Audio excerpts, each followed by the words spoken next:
Hello friends, तो आज की इस वीडियो में हम पढ़ने वाले हैं क्लास 8 एनसीईआरटी हिस्ट्री का चैप्टर 3। वीडियो थोड़ी लेट आई है क्योंकि बीच में फेस्टिवल्स थे। ठीक है, तो हमारा चैप्टर है ग्रामीण क्षेत्र पर शासन चलाना। इंपॉर्टेंट चैप्टर है, इसमें हम काफ़ी सारी चीज़ें पढ़ेंगे। कौन कौन से टॉपिक पढ़ने वाले हैं पहले हम ये देख लेते हैं। हम पढ़ेंगे कंपनी दीवान बन गई। कंपनी की जो है आमदनी हुई कैसे, जब कंपनी दीवान बन गई तो उसके बाद उसकी आमदनी कैसे हुई, इसके लिए खेती में सुधार कैसे आई और समस्या क्या क्या हुई। नई व्यवस्थाएं जैसे मुनरो व्यवस्था वो क्या थी। यूरोप के लिए फसल की बात करेंगे। भारतीय नीली क्यों, क्योंकि इसमें नील जो है ज़्यादा इंपॉर्टेंट है कि भारतीय नीली क्यों चुना गया। भारत में ब्रिटेन की दिलचस्पी क्यों बढ़ी। नील की खेती क्यों हुई। नील की खेती जो है कितने प्रकार की होती है, निज होती है और रेत होती है, 2 प्रकार की। नील विद्रोह क्यों हुआ। ठीक है, ये सब हम इसमें पढ़ेंगे। आपको क्या करना है, सबसे पहले जो एनसीईआरटी की आपकी बुक है, जैसे चैप्टर 3 में करवा रही हूँ तो चैप्टर 3 आपको बुक से रीड कर लेना है। उसके बाद आपको वीडियो को देखकर नोट्स बना लेने हैं, अदरवाइज आपको समझ नहीं आएगा। अगर आप ऐसे नोट्स बनाओगे ना तो आपको समझ नहीं आएगा। ठीक है, तो आपको पहले चैप्टर को रीड करना है और साथ ही साथ वीडियो को पॉज करके अपने नोट्स बनाते चलना है।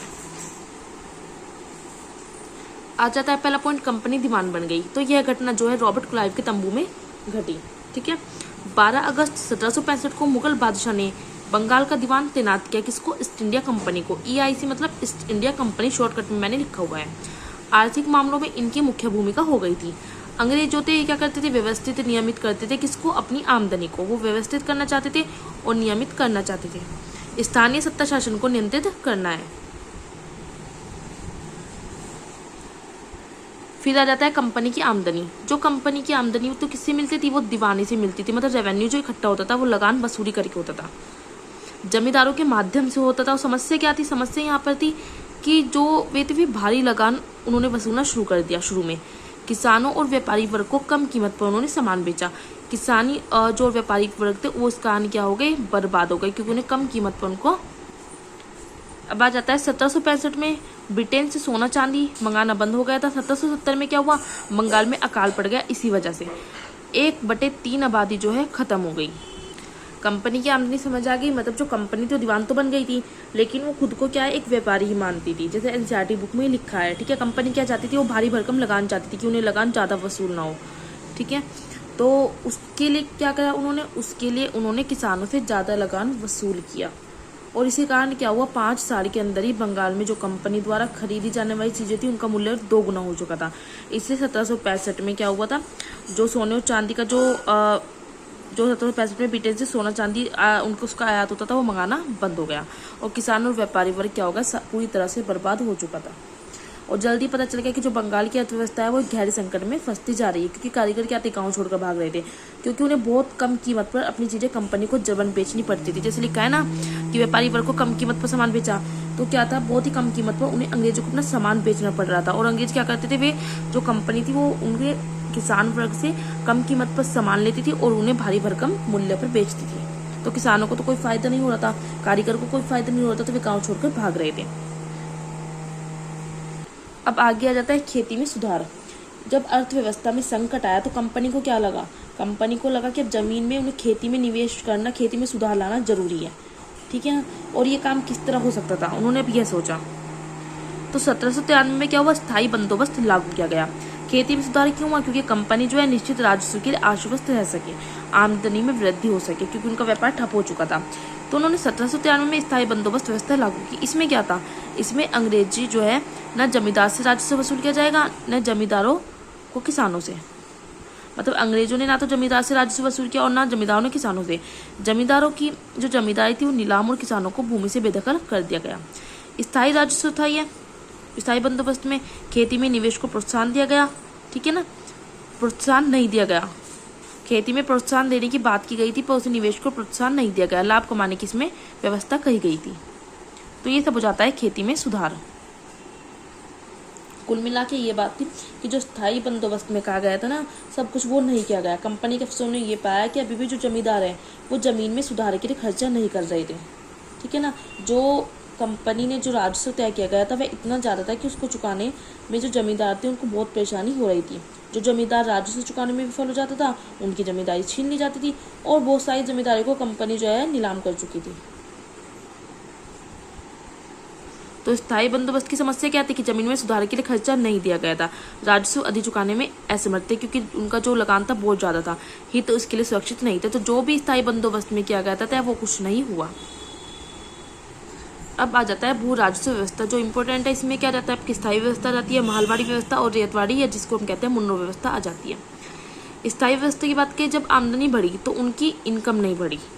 आमदनी बढ़ाने के लिए नई व्यवस्था महलवाड़ी शुरू हुई, तो ये विफल हो गई। फिर महलवाड़ी व्यवस्था आई। किसने शुरू की थी, पूछा जाता है। हॉल्ट मैकांजी ने शुरू की, 1822 में लागू हुई उत्तर पश्चिम प्रांत में। रेतवाड़ी मुन्नो व्यवस्था की बात करें, वो हम आगे करेंगे, चले पहले ये देख लेते हैं। ठीक है, गाँव की इकाई इसमें राजस्व कहलाती थी। गाँव के समूह को महल कहा जाता था। जमींदारों की इसमें क्या होती थी, जमींदारों की जगह गांव का मुखिया ही राजस्व इकट्ठा करेगा। पहले था कि जमींदार इकट्ठा करेंगे, लेकिन अब जमींदारों की जगह गांव का मुखिया ही राजस्व इकट्ठा करेगा। संशोधित दर लागू की जा सकती है। राजस्व कैसे तय होगा, भूमि का मापन, भूमि का सर्वेक्षण से, और सर्वेक्षण का कार्य जिला कलेक्टर को होगा, और राजस्व निधान होगा और उपज देखना होगा इसमें। फिर आ जाती है रेतवाड़ी, जिसको हम कहते हैं मुन्नो व्यवस्था। कितने परसेंट थी, 51% थी। और बात करें महलवाड़ी तो कितनी परसेंट थी, वो 30% थी। रेतवाड़ी जो मुन्नो व्यवस्था है, ठीक है, ये मुन्नो, यह था मद्रास का गवर्नर था, उसके नाम पे मुन्नो व्यवस्था स्टार्ट हुई। अलेक्जेंडर रीड ने शुरू किया था। मुन्नो ने रेतवाड़ी व्यवस्था को विकसित किया था। शुरू किसने किया था, अलेक्जेंडर रीड ने, और मुन्नो ने रेतवाड़ी व्यवस्था को शुरू किया था। दक्षिण भारत में लागू की। अंग्रेजों ने सीधे किसानों से राजस्व लिया। किसान को कहते थे रैयत। दक्षिण भारत में परंपरागत जमींदारी नहीं थी, इसलिए सीधा किसानों से ही। अब हम बात करें कुछ, ये जो इजारेदारी प्रथा है, ये वॉरेन हेस्टिंग्स ने शुरू की थी 1772 में। जमींदारी प्रथा 1793 में लॉर्ड कॉर्नवालिस ने शुरू की थी जमींदारी प्रथा। रेतवाड़ी व्यवस्था 1820 में टॉमस मुन्ने ने, और महलवाड़ी प्रथा हॉल्ट मैकांजी ने शुरू की थी। ये याद रखना है क्योंकि इनसे प्री में क्वेश्चन पूछा जाता है। आ जाता है यूरोप के लिए फसल।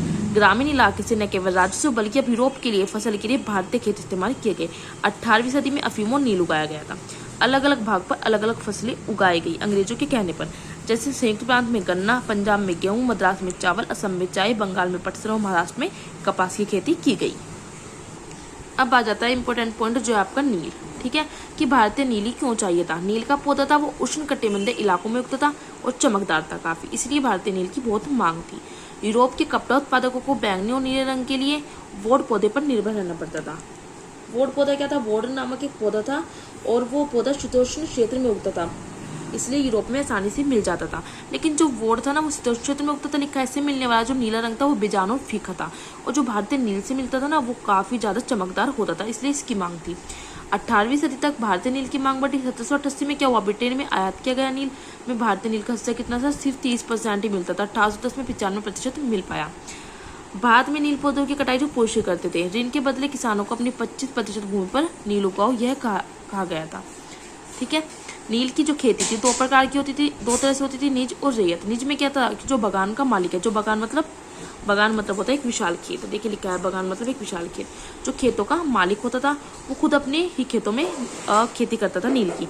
रैयत खेती में वो भाड़े पर देता था खेत। किसानों से खेती अनुबंध पर तय होती थी, अंग्रेज और गाँव का मुख्य रूप में। ठीक है, रैयत मतलब किसानों से नील की खेती करवाओ, वे क्या कहते थे, उस अनुबंध में कहा गया था कि अंग्रेज और गांव के मुखिया के बीच में ये कहा गया था कि रैयत किसानों से नील की खेती करवाओ तो शर्तयुक्त ऋण मिलेगा। किसानों को समझ आ गया था कि उन्हें नील की जो कीमत मिलती है वो कितनी ज़्यादा कम है कि अंग्रेज उनका बेवकूफ़ बना रहे हैं। अब नील खेती की समस्या क्या थी, जड़ें बहुत गहरी होती है। ठीक है, मिट्टी की सारी ताकत खींच लेती थी। जो हम नील उगाते थे ना, वो क्या करती थी, मिट्टी की जो सारी ताकत है वो खींच लेती थी, और वहाँ नील की खेती के बाद फिर से धान की खेती नहीं की जा सकती थी। जमीन जो है उपजाऊ नहीं होती थी फिर दोबारा। नील विद्रोह हुआ। रैयत ने, किसानों ने क्या किया, नील की खेती से इनकार कर दिया, लगान चुकाने से ही मना कर दिया। जमींदार जो थे किसानों के साथ मिल गए, उन्होंने किसानों के साथ मिल गए थे। अब मार्च 1859 में शुरू हुआ नील विद्रोह। ठीक है, 1857 की क्रांति के बाद अंग्रेज एक और व्यापक विद्रोह से डरते थे। 1857 की वैसी क्रांति हो गई थी तो अंग्रेजों को लगा नील विद्रोह हुआ तो एक और क्रांति स्टार्ट हो जाएगी। अब ब्रिटेन की महारानी ने नील की खेती मना कर दी। नील उत्पादन की व्यवस्था के लिए एक नील आयोग बना। उसमें क्या कहा गया, बागान मालिक जो थे वो दोषी, उन्होंने किसे दोषी पाया, उनको दोषी पाया गया। ठीक है ना, ऋण लिया गया वह अनुबंध पूरा कर दे। बस ये कहा गया कि जो उनसे ऋण लिया गया वह अनुबंध पूरा कर दे, कि बस अभी जो खेती कर रहे हैं वो खेती करो नील की, उसके बाद तुम खेती बंद कर दो। अब कृत्रिम रंग का विकास हुआ था। 1917 में चंपारण में महात्मा गांधी के द्वारा किसानों को अनुबंध से मुक्ति मिली। तो कुल मिलाकर जब नील विद्रोह हुआ ठीक है ना। नील का विद्रोह हुआ मार्च 1859 में, जब बंगाल के हजारों किसानों ने नील की खेती से इनकार कर दिया और जैसे जैसे विद्रोह फैला तो जो किसान थे उन्होंने बगानमारी को लगान चुकाने से भी मना कर दिया था। ठीक है ना। तो उसके बाद नील विद्रोह के बाद क्या हुआ, ये हो गया कि जो नील आयोग था उसने ये कह दिया था कि जो नील की खेती है ना वो रैयतों के लिए, मतलब किसानों के लिए फायदे का सौदा नहीं है। ठीक है ना। आयोग ने क्या करा, किसानों से कहा कि वे मौजूद अनुबंधों को पूरा करें, ये लिखा है ना कि वे मौजूद जो अनुबंध है उनको पूरा करें, लेकिन आगे से वे चाहे तो नील की खेती कर भी सकते हैं और नहीं भी। अब जब अफ्रीका से लौटे कौन, महात्मा गांधी दक्षिण अफ्रीका से लौटे, तो बिहार के किसान ने उन्हें क्या करा, चंपारण आकर नील किसानों की जो स्थिति थी वो देखने का न्योता दिया। 1917 में महात्मा गांधी का जो दौरा था, 1917 में महात्मा गांधी का जो दौरा था वो नील बगानबारी के खिलाफ चंपारण आंदोलन की शुरुआत थी जो महात्मा गांधी ने शुरू की थी। तो ये चैप्टर हो जाता है कंप्लीट। मैं स्टार्टिंग से वीडियो दिखा रही हूँ, आपको पॉज करके नोट्स बना लेने हैं। ये चैप्टर जब तक आप बुक से नहीं पढ़ोगे ना आपको कुछ नहीं समझ आएगा, क्योंकि मैंने बहुत कीवर्ड्स में लिखा है, क्योंकि चैप्टर काफ़ी लेंथी था और बहुत सारी इसमें इंपॉर्टेंट चीज़ थी। ठीक है। आपको क्या करना है, वीडियो को शेयर करना है अपने फ्रेंड के साथ ज़्यादा से ज़्यादा। मैं नेक्स्ट वीडियो अपलोड कर देती हूँ चैप्टर 4 की। ठीक है। तो आपको वीडियो पॉज करके अपने नोट्स बना लेने हैं। वीडियो अच्छी लगती तो लाइक करना है, शेयर करना, कमेंट्स करके मुझे ज़रूर बताना। आप लोग कमेंट्स नहीं करते, आपको कमेंट्स में ज़रूर बताना है कि आपको नोट्स कैसे लग रहे हैं।